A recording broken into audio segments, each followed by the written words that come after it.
Conoce tus derechos y hazlos valer. Tu espacio en Consumo Responsable.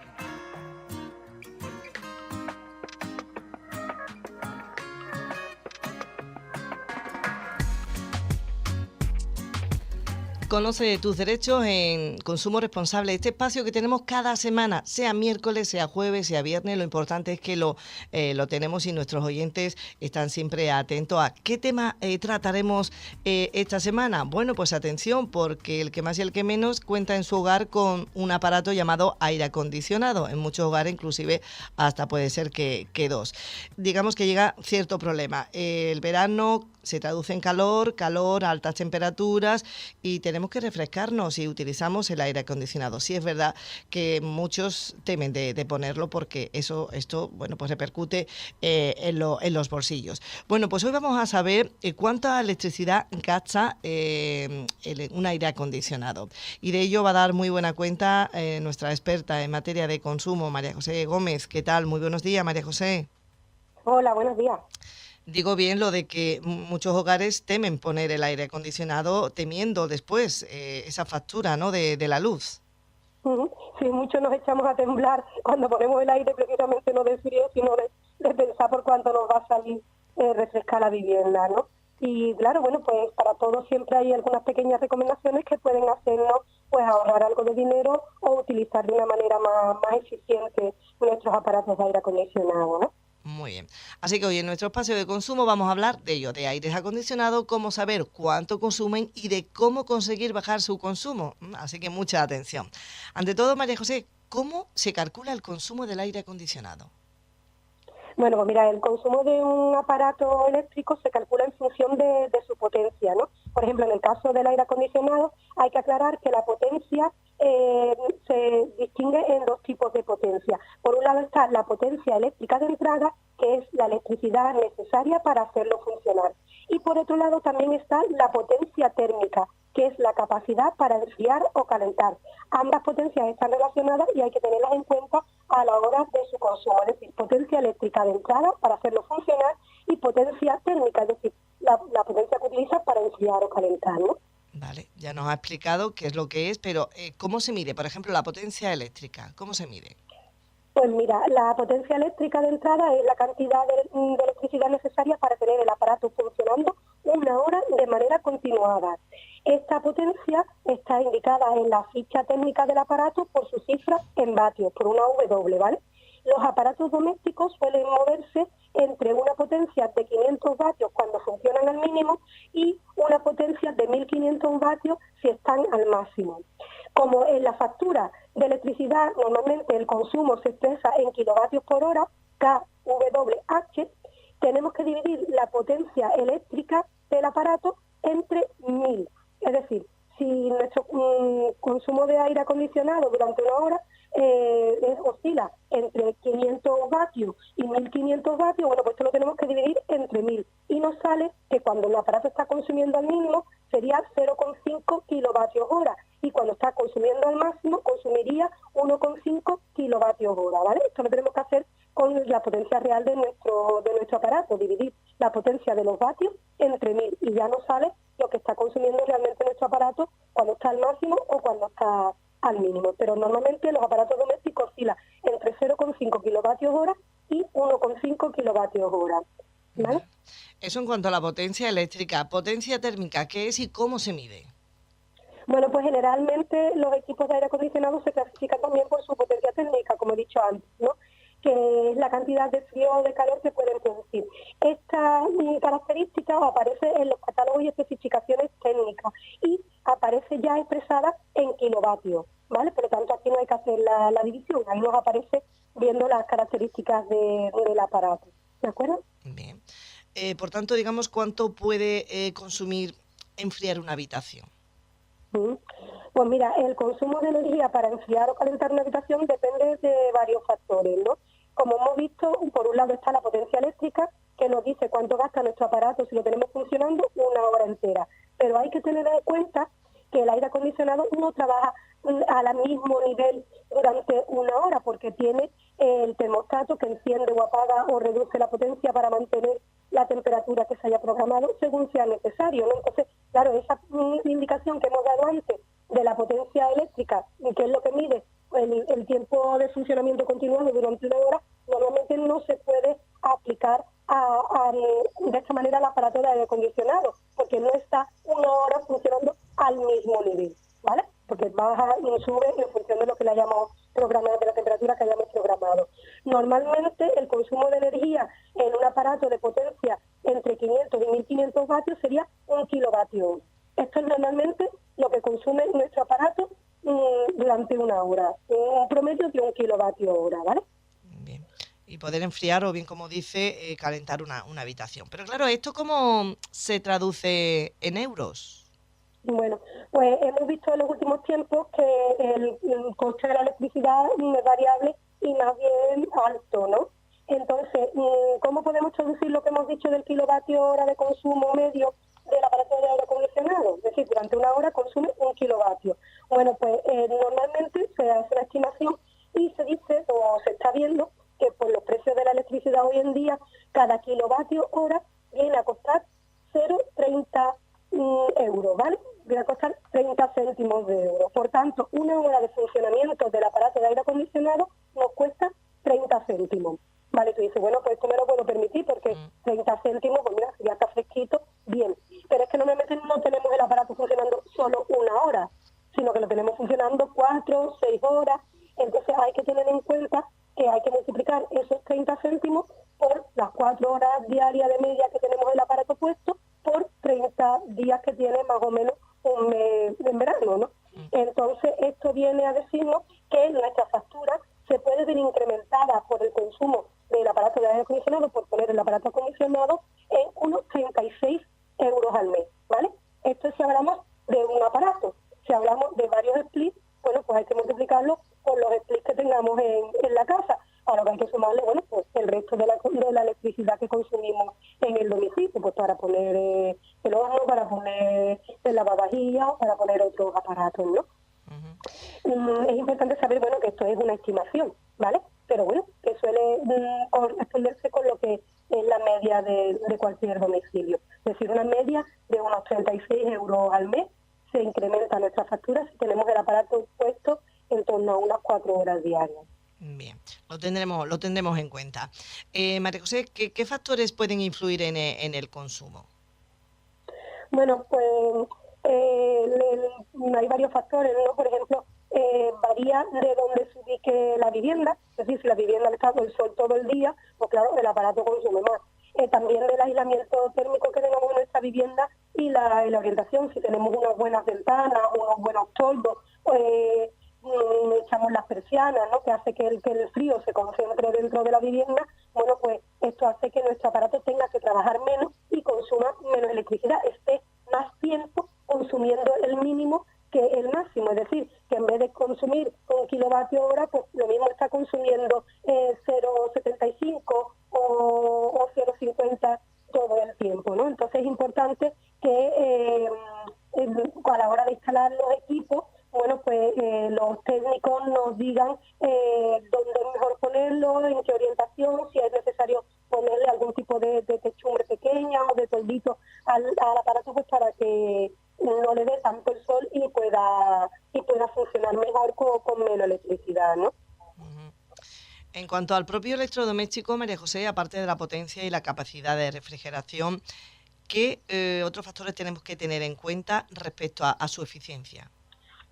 Bueno, pues a la hora de elegirlo es fundamental que nos fijemos en varios elementos, ¿no?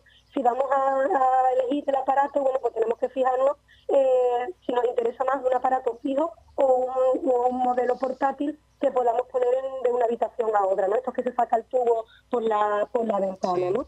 El modelo portátil es más barato de comprar y, por supuesto, de instalar, porque el portátil te lo lleva de un lado a otro donde no precisa de instalación, ¿no?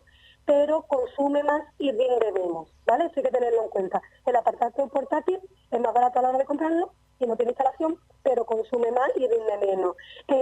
Un aparato de aire acondicionado portátil puede gastar tanta energía como un congelador, ¿vale? Esto habría que valorarlo, ¿no? Entonces, si tenemos la posibilidad de tener un aparato bueno, el aparato portátil lo bueno que tiene es que te lo llevas de una habitación a otra, puedes tenerlo donde tú quieras, pero claro, ya vemos que gasta un poquito más, ¿no? Luego, por otro lado, también, además del tipo de aparato, tenemos que ver la clase de eficiencia energética, que muestra el rendimiento del aparato. Esto, como hemos dicho muchas veces, la eficiencia energética la vemos en la etiqueta energética que acompaña a todos los electrodomésticos, ¿no? Mientras mejor sea la clase energética o tenga categoría energética, pues menor será su consumo de energía. Acordémonos que está desde la A hasta la G. Entonces, mientras más esté cerca de la A, pues su consumo será más eficiente, ¿vale? Esto lo vemos en la etiqueta que acompaña a todos los aparatos eléctricos. Y luego, otro detalle muy importante que influye en el consumo del aparato es que tenga tecnología inverter, ¿vale? Los modelos inverter ajustan su salida según sea necesario, por lo que en una casa bien aislada se puede mantener una temperatura inferior confortable mientras que funcionan a más baja potencia. Es decir, la tecnología inverter es como un elemento de tecnología más sofisticado que hace que sea más eficiente el aparato y se mantenga a una temperatura constante sin mayor esfuerzo por mantener enfriada la habitación, ¿no? Entonces, esto es importante, que miremos qué tipo de aparato nos interesa, la categoría energética y luego pues que sea un aparato de tecnología inverter, ¿no? Bueno, pues teniendo en cuenta todos estos factores, todos estos puntos, María José, ¿cómo reducir el consumo del aire acondicionado? Bueno, pues hay 4 maneras de controlar el gasto a la hora de elegir un aparato de aire acondicionado o de ponerlo en marcha, ¿no? Primero, por ejemplo, adquirir el aparato del tamaño correcto para nuestro hogar, ¿vale? En esto es muy importante que pidamos ayuda a profesionales que nos ayuden a calcular el equipo adecuado a nuestras necesidades, ¿no? Si es demasiado grande, podemos estar gastando más electricidad de la que necesitamos, porque la unidad puede estar funcionando en ciclos cortos pero frecuentes para alcanzar la temperatura deseada. Y si es demasiado pequeño, tiene que trabajar demasiado para conseguir enfriar la vivienda, ¿vale?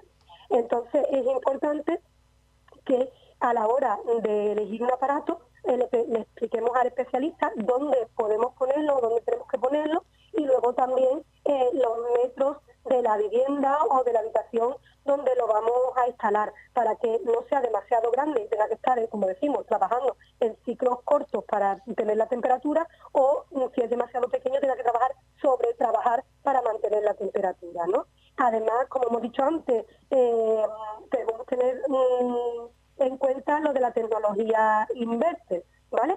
Entonces, un equipo con unas dimensiones suficientes en una casa bien aislada funcionará de forma más eficiente que una unidad pequeña. Es decir, puede ser que tengamos que comprar un equipo inverter que funcione más eficientemente que un equipo pequeño y nos mantenga la vivienda bien enfriada, ¿no? Entonces, es importante que a la hora de elegir el aparato contemos con la asesoración y con el asesoramiento de un especialista que nos diga, bueno, pues para tantos metros de habitación tú necesitas este aparato con esta potencia. O si lo que quieres es enfriar la vivienda, necesitarías un aparato, por ejemplo, inverter de mayor capacidad, pero que te va a costar un poquito más, pero que va a consumir en cualquier caso un poquito menos, ¿no? Entonces, a la hora de elegir el aparato, es fundamental que investiguemos, que nos documentemos bien y que hablemos con especialistas que sepan, ¿no? Entonces, eso a la hora de elegir el aparato. Luego también la colocación del aparato pues también tiene una influencia sobre su consumo, ¿no?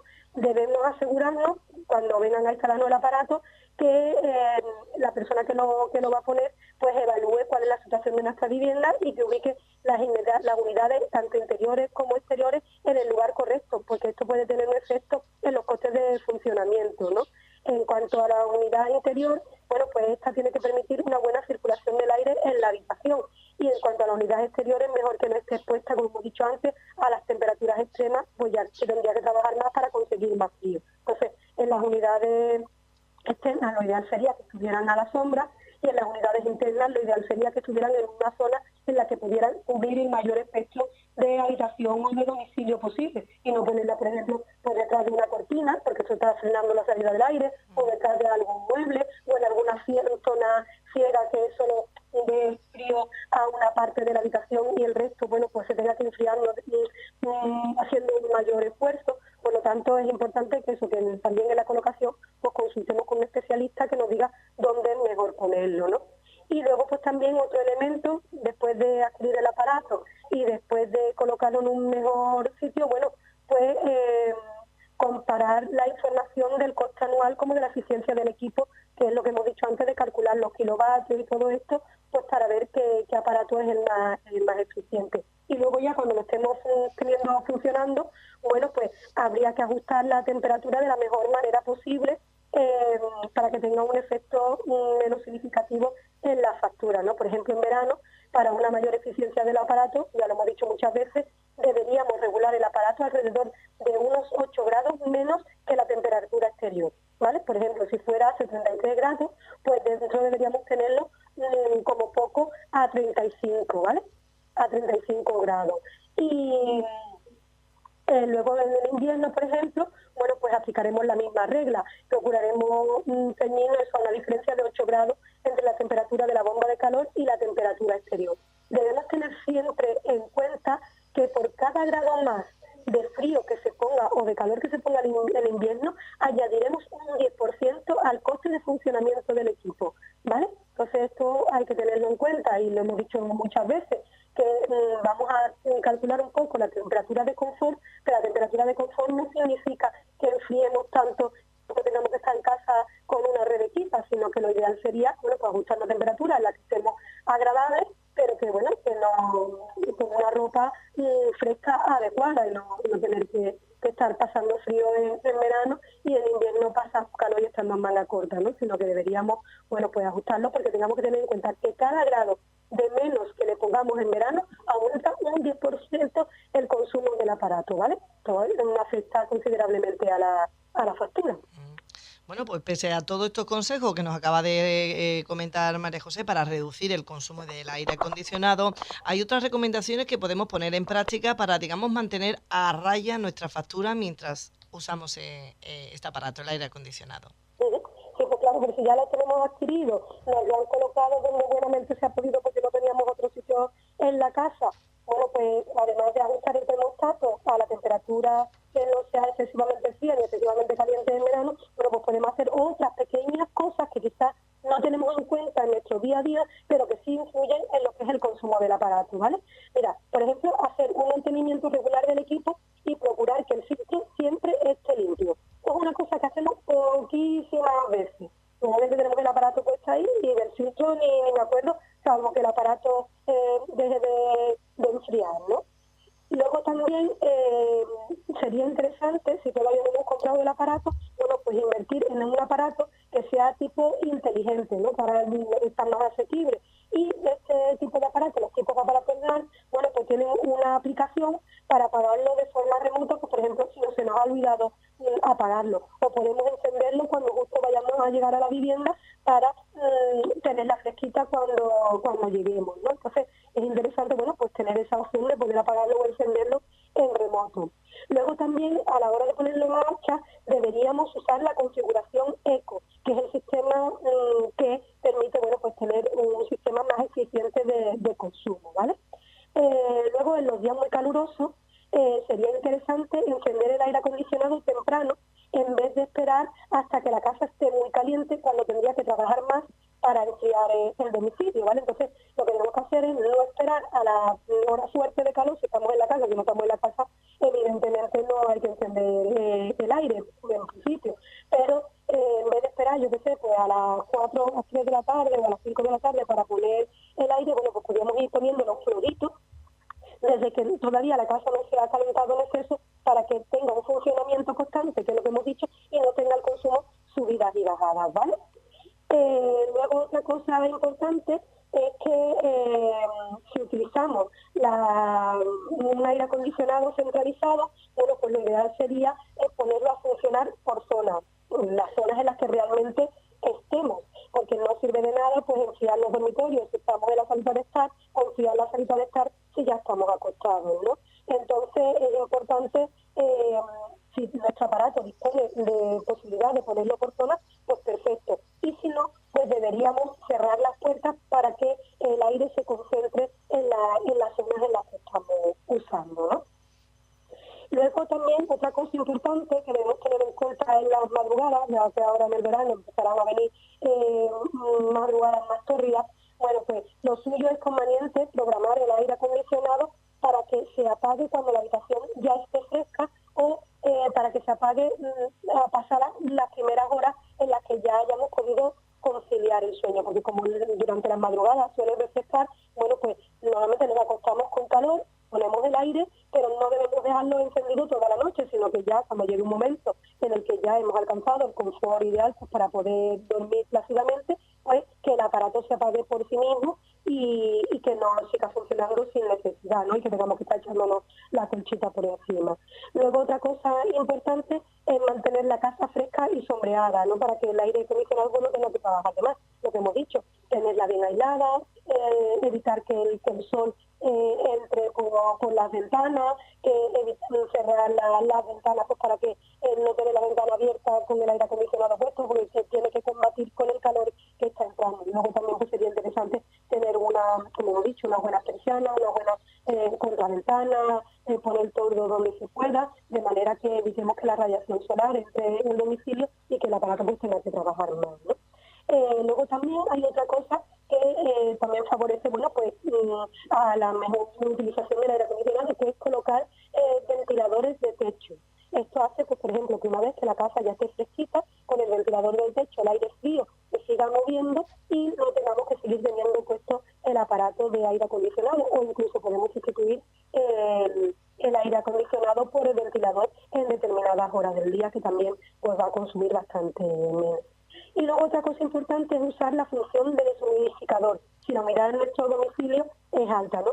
Porque de esta manera la función del deshumidificador del aparato de aire acondicionado hace que el aire se vuelva más agradable y que no tenemos que estar utilizando el modo de refrigeración, que es el que consume más electricidad, ¿vale?